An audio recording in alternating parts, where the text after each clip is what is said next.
Welcome to Our Hen House. This is Marianne Sullivan. And this is Jasmine Singer. And this week, Christmas week, yay, Jasmine will be speaking with Sangamithra Iyer, or Sangu, as I've always known her. And they're going to be talking about, among other things, Sangu's latest project, which is called The Literary Animal. And it can be found on Substack. And it's this amazing place to learn more about people who are writing about animals in a pretty serious way. These are, it's not called a literary animal for nothing. And, just discussing what they have to say. And, there are more and more very serious people taking animals seriously. It's really wonderful. Yeah, I think that Sangu is absolutely brilliant. And she's in the flock, which is always lovely to interview someone who's in the flock. It's extra special.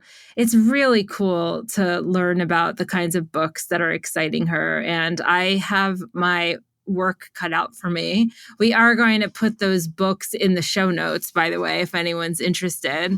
I'm always looking for a new book, and Sangu is very creative in the way she thinks about how to connect the dots with animals. So I think you're going to greatly enjoy this interview. She's also an author herself, and I think you talk about that a little bit as well. Yeah, we definitely do. So it is Christmas, as you mentioned. So Merry Christmas to you and to everyone listening to this who celebrates Christmas. We wish you a Merry Christmas. We wish... Oh, I started high, didn't I? You always do. Merry Christmas. We wish All right.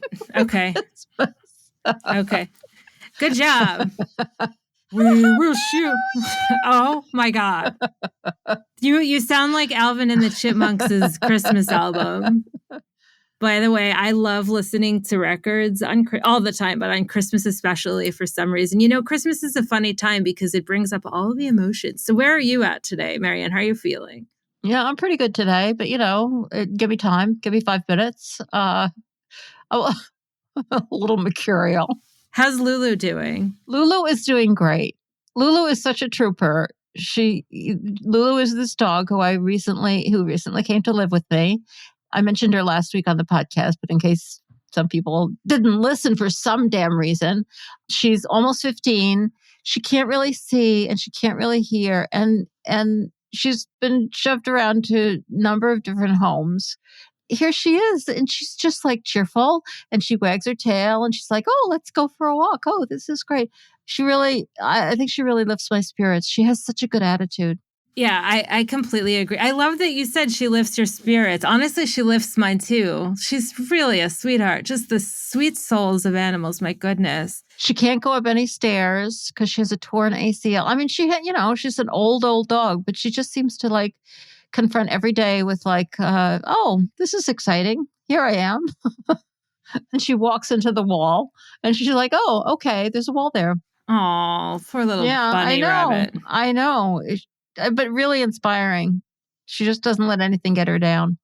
So let's talk about something else that's inspiring, which is this Eat Differently commercial. It's kind of blowing my mind. And this is a commercial that moviegoers across America are going to be watching before Wonka, the movie Wonka, which is the prequel to Willy Wonka. Yeah, and I actually checked it out, and apparently it got pretty good reviews. So a lot of people will be going to see it over Christmas. So I think it's going to be in 1,800 theaters. So a lot of people are going to be seeing this ad. And it's a minute long, and it's just this absolutely beautiful, quickly paced.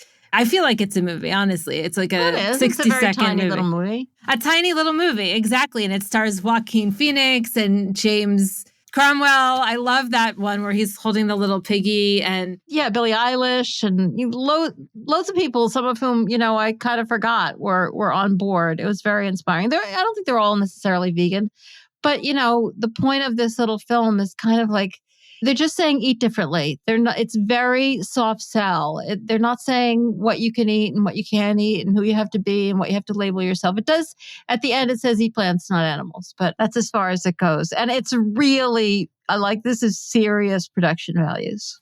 Yeah, it's amazing. So chew on that. And the people who put it out are secret. They're not exposing who they are. They obviously spent a little money on this, but just a little. I couldn't be more thrilled. Yeah, how cool is that we don't know who they are? Seriously, I love that so much.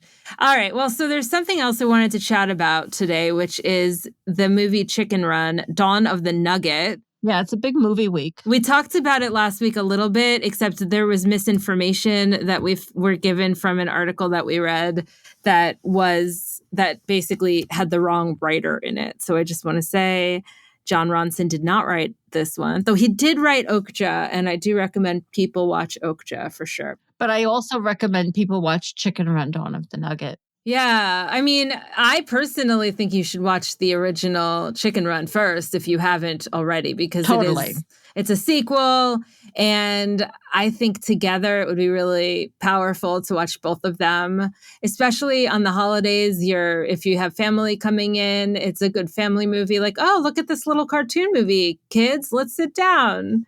And then it just happens to be a big old vegan story with a major release. How cool is that? I love it. Yeah, no, it's amazing. It does make me wonder.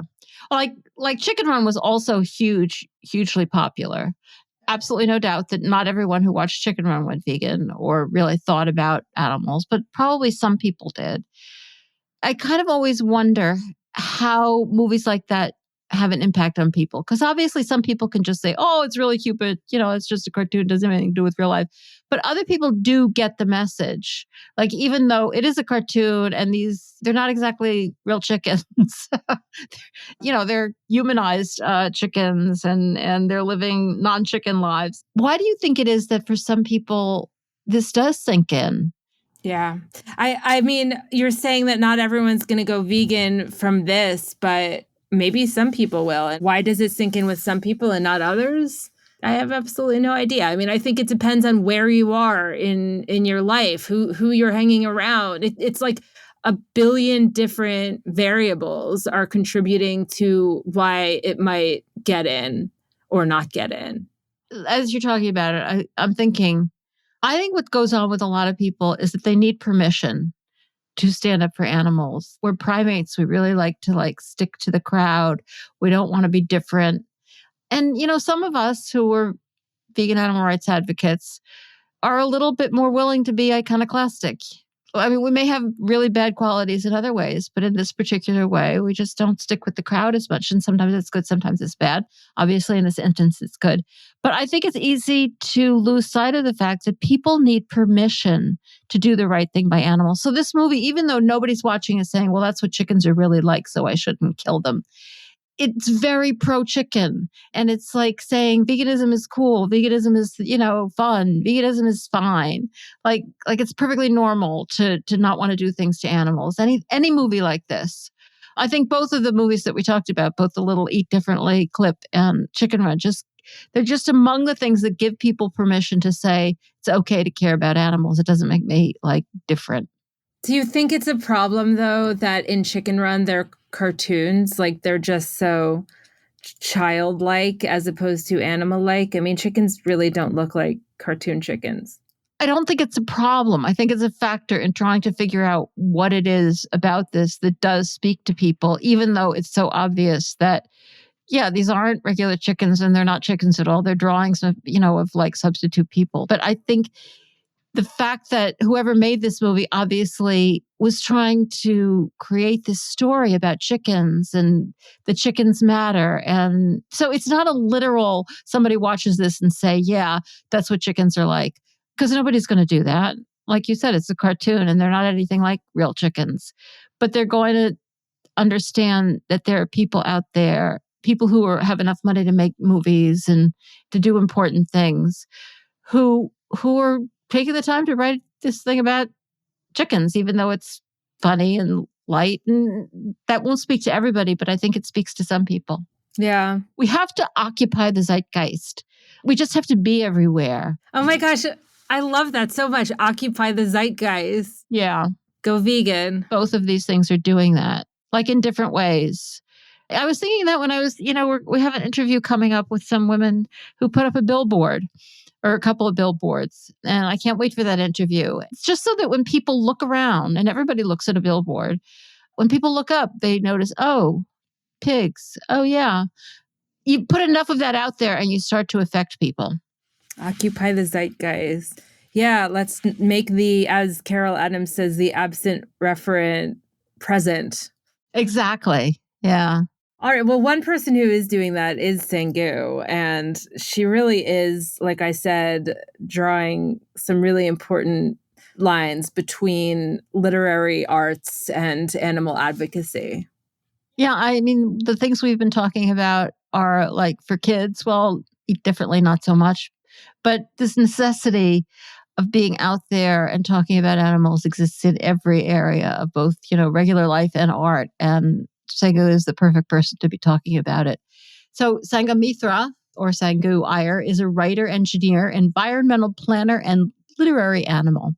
Her first book, Governing Bodies, a lyrical reckoning of the ways bodies, human, animal, and water are controlled and liberated, is forthcoming from Milkweed Editions.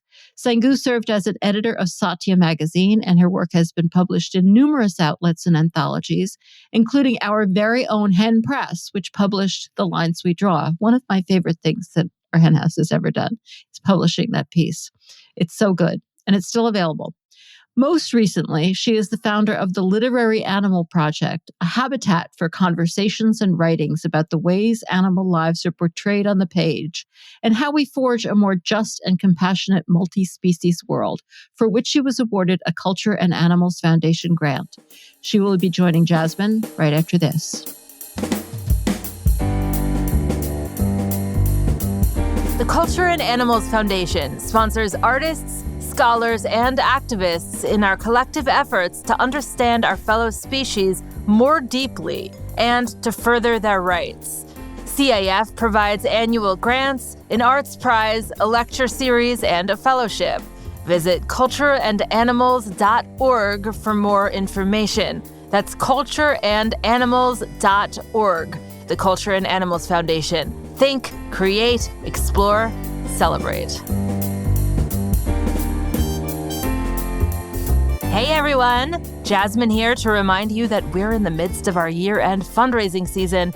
If you enjoy our podcasts and believe in the change-making power of vegan indie media, please show your support with a tax-deductible donation to our Hen House. The best part is, all contributions, modest or massive, made between now and December 31st will be matched up to $25,000, but only if we make our goal. So go to ourhenhouse.org/support to see our new membership options or to make a one-time donation. Or, brand new this year, you can text us to donate. Just text Hen House to 53555. That's HENHOUSE, no space, to 53555. We appreciate you so much and couldn't do this without you. Thank you so much for making the world a kinder place, and we hope you enjoy the interview. Welcome back to our Hen House, Sangu. Thank you, Jasmine. So happy to be here. I know I always say to people that it's been a long time, but for real, it's been a really long time since we've chatted. And I'm so excited that you're in front of me and that you're talking to our listeners right now. So how have you been?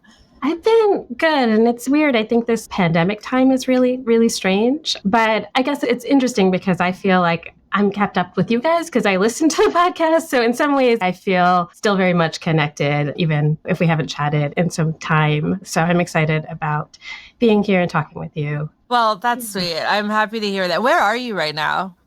I'm in Queens, New York. Okay. Your background of all these books looks like what I want. I feel like I need a photograph of it to make my fake background because it's total goals, for real. Life goals, yeah. I love it. And speaking of books, let's just start off by talking a bit about Literary Animals and what it is and why you started it. Yeah, thank you.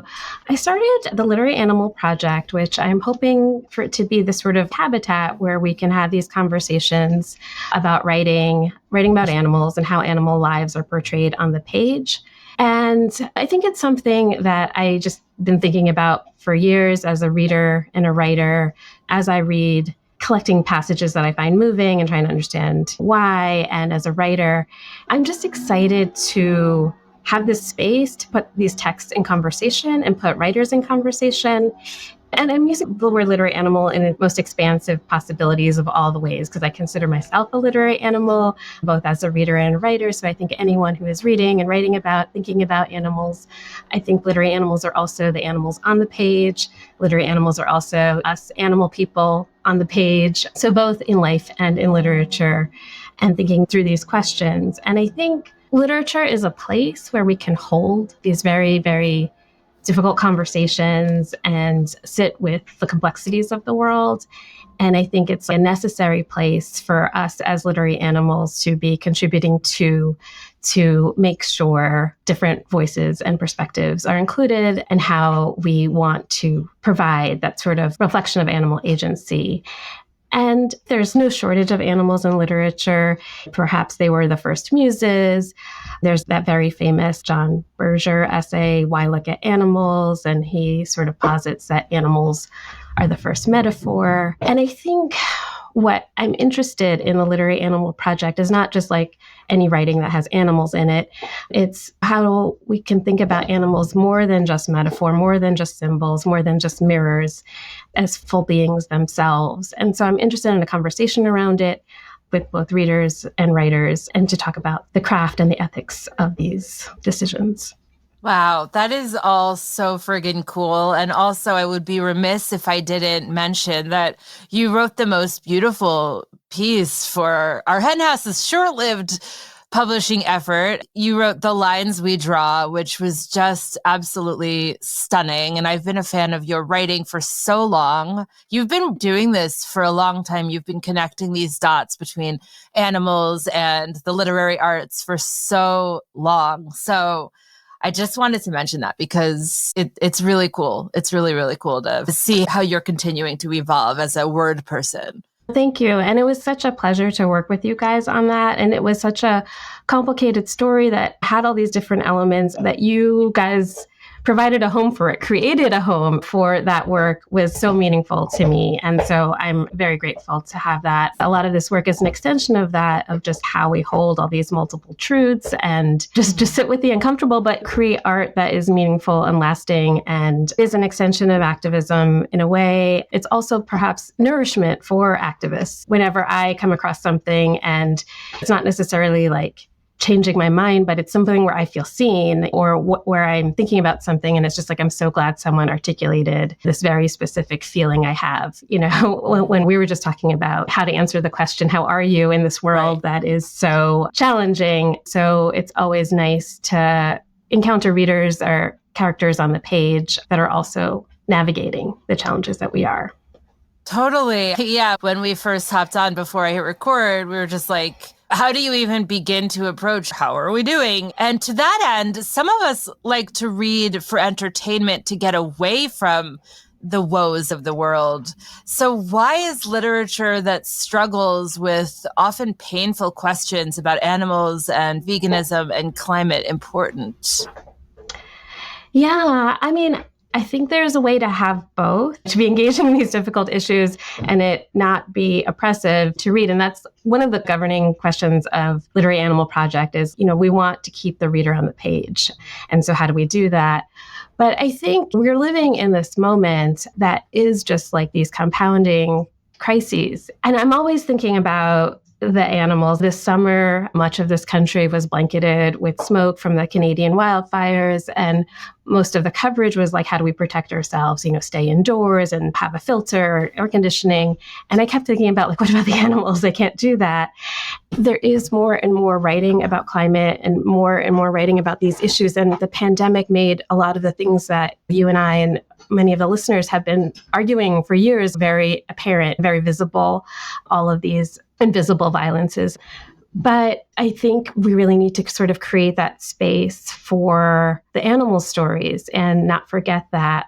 And I also just like reading, not just books about animals, but just literature in general. And I always find inspiration in unexpected places. And I wanted to share with you, because there's this book, which is not an animal book per se, but Italo Calvino's Invisible Cities. I want to read a short passage because I think it'll kind of help with this question too.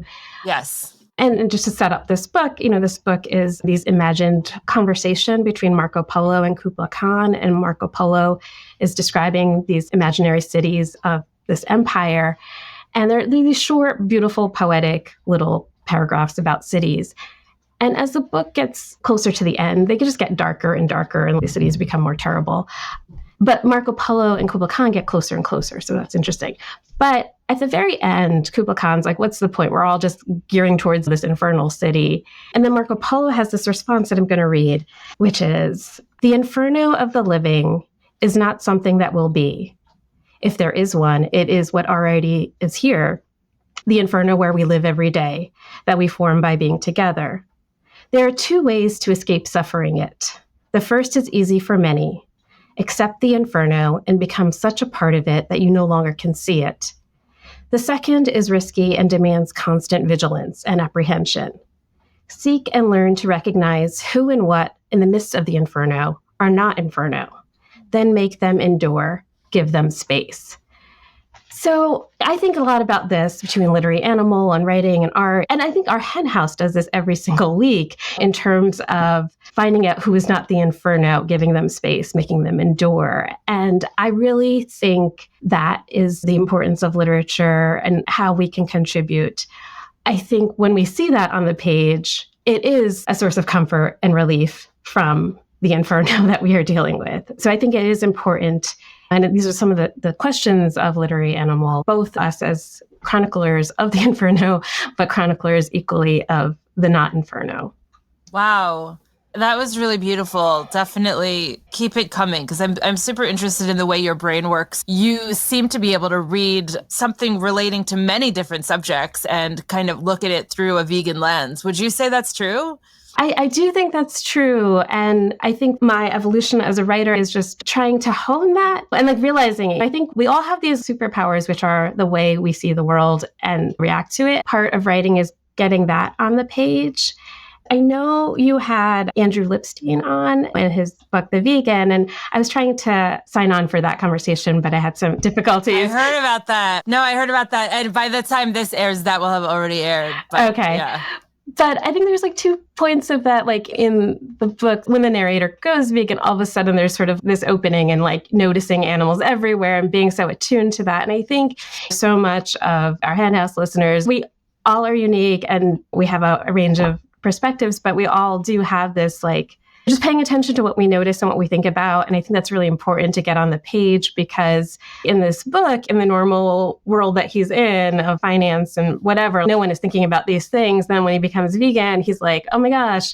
I think we need to give space to that sort of paying attention to things. But I do read widely and generously. I had a writing mentor who passed away, Louise DeSalvo, and she always said to pan for possibility, not criticism when reading. And I think I just do that. And I think I just bring my own, I think maybe all readers, whatever baggage I'm having that day or whatever question is bothering me, I read into that in whatever I'm reading. And so oftentimes when I revisit books, I'm a different person when I read them. And so I get something new out of it every time. What about with writing? What are the challenges in writing about animals in particular? A couple of years ago, I wrote an essay for Ashland Creek Press. They have that wonderful anthology, Writing for Animals, which I think is a great resource. It's about writing for animals and not just about animals. And I think my essay was called Are You Willing? And it was inspired by this Mary Oliver poem, which begins with the lines, here is a story to break your heart. Are you willing? And I love that because it is this warning and an invitation. So you're disarming the reader, and then you're inviting them into this, in her case, this tragic tale of loons dying. And then she's like, I tell you this to break your heart, by which I mean to break it open so it can never again be closed to the world. And I think a lot of the challenges of it is, even against ourselves too, is we're afraid of our hearts breaking and our readers are afraid of it. We did this 20th anniversary issue of Satya magazine, and I interviewed this wonderful scholar and writer, Naisargi Dave, who had written a book about queer activism in India and just published a book on animal activism in India. And actually, she was part of this first event that I had for the Literary Animal Project. But I remember this essay that Naisargi wrote about running into somebody saying like, oh, I could never work at an animal shelter. I'm deathly afraid of caring too much. And she was interrogating that. It's like, is there any other politics that is deathly afraid of caring too much? And she has this brilliant kind of philosophy that she articulates. It's called the tyranny of consistency, and how we're always confronted like, well, if I do this, then I have to do this. And if I can't do everything, I may as well do nothing. And what Naisargi does so brilliantly is saying this whole framework of like, if I can't do everything, then I might as well do nothing, is how normativity maintains itself. And so those of us who are activists are always having to be as consistent as possible to the nth degree. But then those in power, the industries that we're trying to fight, don't have to account for their contradictions and inconsistencies. I think about that, like writing into this challenges of writing into this, where if you're writing to something that is challenging a status quo, all the defenses are up, people don't want to hear about it, they know about it, but they don't want to hear about it. So I think all of that is there. You know, I had a friend who taught this essay in a class on food studies in Rochester. Oh, wait, which friend? My friend is Layla Nadir. She's vegan. Cool. All right. Yes. And she's running a beautiful memoir. I'll let her describe it, Afghan Americana. But I think it was interesting because it was an essay that was talking about the difficulty about writing about these things. And that actually, I think, was a way to open up the discussion, where when you're writing about the complexity of it and you sort of write into those fears, is more liberating. It's not like you have the answer. It's just like, oh, this is really tricky. And then also coming to it with a sort of compassion, because I think people are protective of their heart. Like this defense mechanism, it's not always just these various oppressive isms. And I think we as activists also have our limits and our boundaries. So coming to that from that place of sort of generosity and openness. So I guess the biggest challenge is that, and how we are perceived. I think the challenges of what it means to be vegan or an activist or angry or this or that, I think we might self-censor or different things to not come across as what we think other people perceive us to be. And so there's the challenges of like how we can be unapologetic and not negotiate against the animals, but at the same time be like generous and inviting and keeping people on the page. And so those are all the tensions that I'm happy to talk with other writers about how they're navigating those as well. So that's one of the areas of future consideration. One of the considerations that really springs to mind for me is grief. Like there is so much grief attached to all of these topics that they can feel unbearable. How do you go about managing that? Yeah, I feel like grief is just this long-term companion of mine. And, you know, I think even my writing, like the book that I'm working on is sort of born of grief, both from the losing of my father about 20 years ago, which kind of started this project, but all of the grief that we feel as people who are in this world caring and thinking about the other beings. And I think I'm like rejiggering my relationship with grief. It is a powerful thing. There is this psychologist, Frances Weller, I think is the name, who said something like, grief is subversive and it's our refusal to live numb and small. And I think we live in a society that doesn't do well with grief in general. And then we have all these different layers of more invisible grief, this ambiguous grief about climate change. And there's different names for it, like disenfranchised grief. And I think a lot of my writing is governed from it. Like that might be the impetus, and it is about sitting with it. But I also recently read, and I'm going to try to dig it up real quick, The Passage, which was a book, this writer, Tishani Dosh. I sort of come to these different writings from different places. And she wrote this amazing essay about COVID in India. And then I looked up her book and she had this novel and it's set in this rural village. And the protagonist and her sister live and they take care of these wild dogs. But then something happens to the dogs. And then there's this paragraph that relates to grief here. No one has asked me how I'm coping with my recent dog tragedy because they're not furry house animals. Because they're a pack of wild things, the expectation is that wild things might happen to them, such as being poisoned en masse. Vic had said something to the effect of the numbers being under control now. Even Rohini, who proclaimed to be a canine freak, was only interested in her two palms. It feels so silly to talk about grief, but I haven't been able to sleep. And when I drove down here, I cried most of the way. I'm angry too, because there is such easy acceptance of death, the cheapness of it. Those beautiful animals gone. And we chatter here about things I don't comprehend, but somehow are part of. I run into these passages and I sit with them, and I think they're really important, like the ways of her capturing this grief that no one talks about, and the mourning for the wild dogs that were poisoned that nobody talks about, even the people who claim to be dog lovers. And so I'm sort of like a collector of these passages, and I want to put them in conversation. But I do think they are really meaningful, and they're meaningful to me as a reader encountering them, because it's also how I cope with this. So I think like reading and writing are my two coping mechanisms of how to process this. And so I'm always grateful when I get these types of encounters. Wow. When you were talking about that, I was thinking about the grief around roadkill. I mean, we have to compartmentalize all the time. I mean, you live in New York City, where I lived for 20 years. And obviously you're on the corner and there's a hot dog stand, and we have to compartmentalize that. For some reason, I gave a lot of thought and energy to how to compartmentalize that, because it's part of the food system. And as we're vegans, we coexist with that. But roadkill, I personally have never come across, maybe you have, or someone listening to this has, but I've never come across something written about like where to put that. Because when we drive, maybe I'll see a dead animal down the street. If I'm not the one driving, I will shield my eyes until we're past it, because I can't take it in. And then we'll just kind of have a moment. Maybe my wife will like pat my knee or something, you know, like, yeah, it's horrible. And then we just continue with the conversation.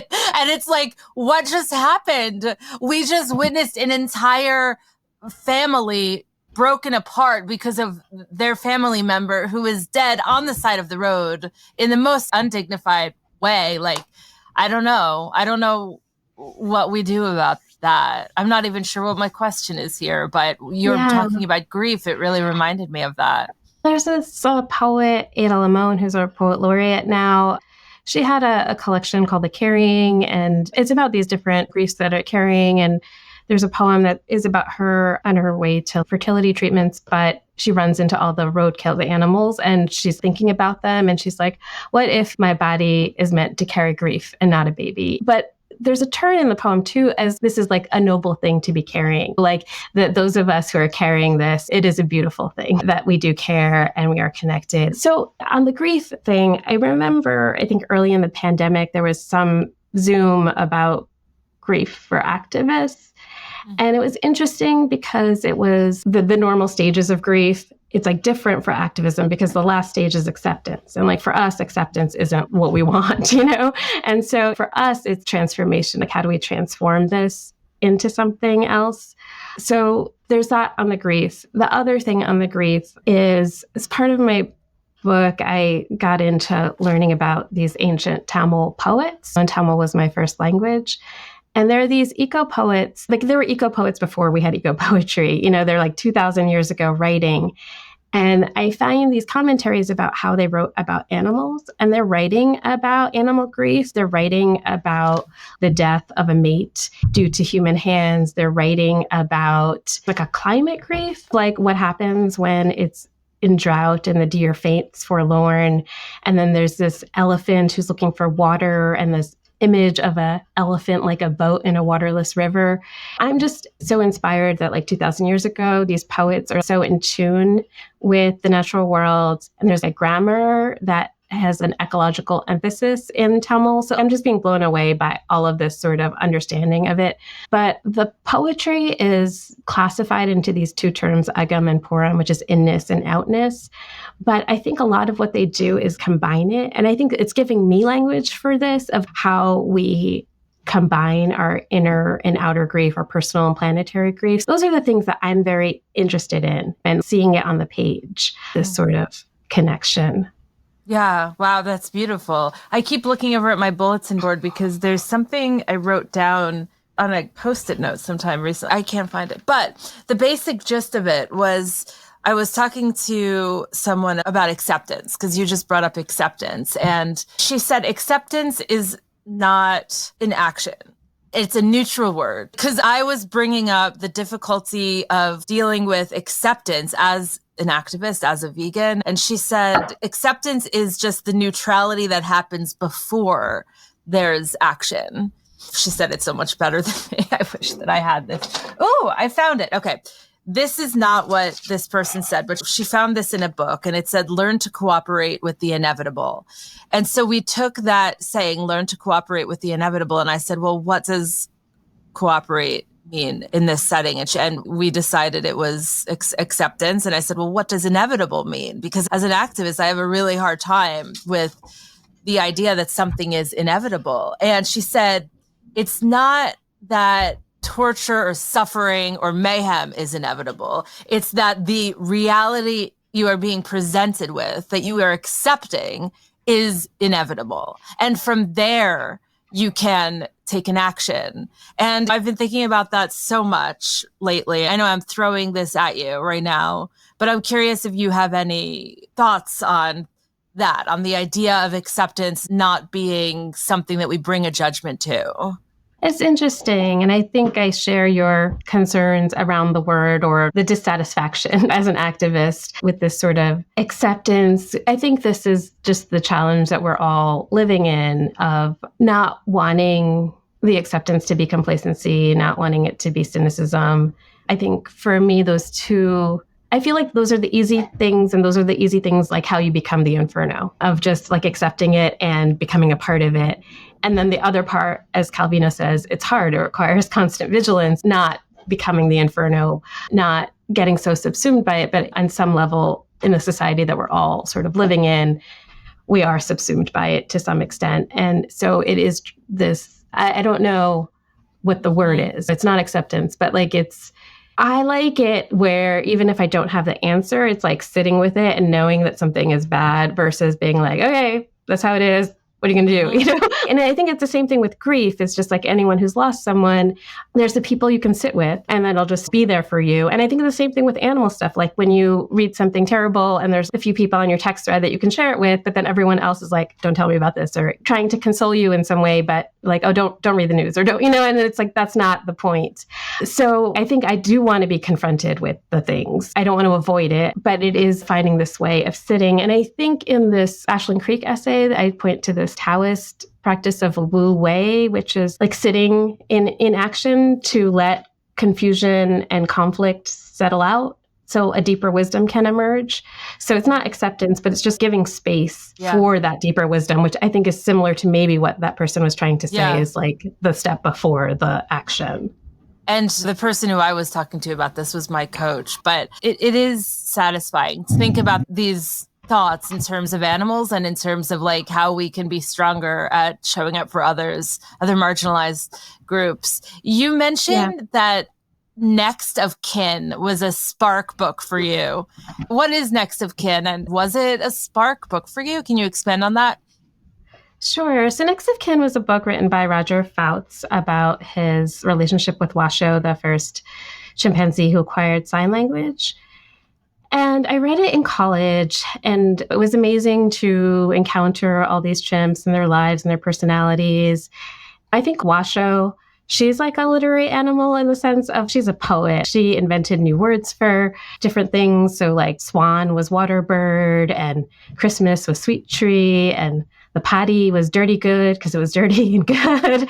So it was amazing to learn about these animals and their minds. But it was really the sort of the ethical reckoning with animal research at the end of the book that drew me in. And to have someone who was in the sciences and doing this research kind of reject it and say, we shouldn't be doing this, was really powerful for me. And I call it a spark book as like a play on like the spark bird, which birders do, like, which is your first bird that, and I'm like chickens, but in terms of setting me off on literary animal, I think I was always reading books and then trying to figure out what I want to do with my life with it. And so it was in college, and then I read this book, and I did a summer in Washington with Roger Fouts and his chimps. And then it inspired me to go to Cameroon to work with chimps who were rescued from the bushmeat trade, which led me to writing an article about it for Satya magazine, beloved Satya. And so it just felt like reading and writing about books has always been propelling me in my journey as both a writer and an activist. But I call it my spark book because I think it set me on this journey. I love that, just that idea of like your spark animal, your spark book, especially as it relates to animal rights. And that is just really beautiful. So you mentioned that Olga Tokarczuk's Drive Your Plow Over the Bones of the Dead is one of your favorites. Tell us about that. Tell us why. Oh, it's magnificent, and I don't want to give any spoilers, but it is an animal rights book, and you have this older woman or middle-aged, and there's a lot of commentary about that too, like sort of like the power and the invisibility of this age. And again, it is someone who is very sensitive to animals and what's happening to them and attuned to it and paying attention. And that is just a fabulous narrator, the character in this story. It has some interesting turns. I don't want to give them away. I just read an essay of hers. There's a literary journal called Freeman's, and they're closing, but an issue they did last year was an animals issue. Mm-hmm. And she has an essay. And so she's also like a literary animal in this essay, and she's reading Kutsaya and Singer and Jane Goodall and putting them in conversation. And so it's kind of an interesting read. And there's a lot of like meta literary animals where like Kutsi writes this character, Elizabeth Costello, and like can give all these animal rights lectures on her behalf, and she has some interesting musings in that. Yeah. Okay. I'm very intrigued. Definitely very intrigued. So what are some other works that you're excited about? So I think in the past few years, some things that were exciting to me were Undrowned by Alexis Pauline Gumbs. And the subtitle is Black Feminist Lessons from Marine Mammals. And it's just a really beautiful meditation on looking at marine mammals as our teachers, and in terms of all that they've endured at the hands of humans and climate change, and looking to them for teachings of the sea. And it's just beautifully written. And she writes about grief and how they carry grief. There's a lot of decolonization of language too, because she works with these texts that teach us what these animals are, and they're so fraught with white dude explorer syndrome, even in terms of what we name them, like the minke is named after a whaler, and sort of reclaiming some of that. And so there's just a lot of beautiful things. But my favorite line in this book is, "And what a celebration when we realize our survival need not make us into monsters." And again, she was probably writing about it for a particular context, but I just think it's the most amazing line. And I think that's also an approach that we take. I think so much of the way the world works is like this fraught scarcity mentality, this fraught, like I'm afraid of losing something, or nature is something to be conquered. And this notion, like what a celebration when we realize our survival need not make us into monsters. I can't wait for that celebration, Yeah, that's really beautiful. So what else is exciting you these days? I see your bookshelf, so I know there's many things. Yeah. So the other one is this short story collection, What We Fed to the Manticore by Talia Lakshmi Kalluri. And it is a series of short stories that are written from various animal perspectives. And she does a fantastic job. I mean, it's tricky. Writing from an animal perspective, just like writing from any other, is hard. How do you get it right? But what I love about Talia's work is it's such a radical thinking of like these inner lives in this current moment where the outer world is so altered due to humans, but it's not about humans at all. There are some human engagements, but it's imagining these animals, and they're inventing their own origin stories that have nothing to do with us. And I write about this on the Literary Animal Substack. There's an essay about vultures, which I thought was just so profound, like looking at this species whose ancestors had a die out because of chemicals that we put into cows that they ate, and like their survivors moved to another land. It's some of the same things that I'm working with my other writer friends about intergenerational memory and intergenerational trauma and all these things, but thinking about it from the perspective of a vulture coming to this new land and being confronted with a mass die out of another species. Their role is to eat the dead. And the vulture philosophy or whatever is that this is their role, their duty, their gift. But when does this gift become a burden? And so I was just blown away about the consideration of a vulture confronting their own intergenerational trauma and history and mass die out, and then at the same time witnessing this in another species. is just taking it to a different level. And there's an essay about a pigeon at a bird rescue in India. And that one is a very sweet story too, because it's about how an injured bird learns to get her confidence to fly again. All of that is just really wonderful. And I'm excited because with the Literary Animal Project, we have an upcoming event on Zoom, which will air before this podcast does, but there'll be a recording of it. I'm inviting her and 2 other writers, Rajiv Mohabir and Shruti Swami, to talk about whales. And she has a beautiful whale essay too, which is also like how you capture whale song on the page or ship noise on the page and interruptions. All of that is really interesting to me. And I think she does a lot of trying to understand the senses of the animals based on research like Ed Yong's work or other people's work of how animals perceive the world.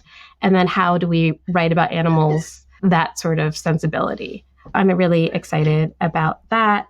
There's been like a bit of a whale kick. Rebecca Giggs has a really wonderful book, Fathoms, which is a really great whale nonfiction book. The other literary animal that I love is Talia Field. There's 2 books that I really recommend. One is Experimental Animals. It is an amazing book because it's a novel about vivisection, and it's set with the origins of vivisection, where you have the founder of vivisection, Claude Bernard.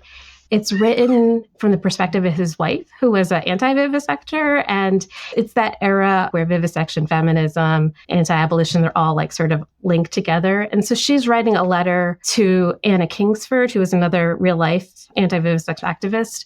What Talia Field does so brilliantly is using the archive to write stories about who is neglected in the archive, which is women and animals and activists.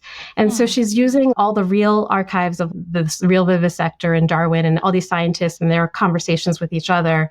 And then this imagined letter of this woman who's not in the archive and putting together things. The things that I found that were so fascinating, you had all of these women who were trying to protect the stray dogs in France from getting vivisected.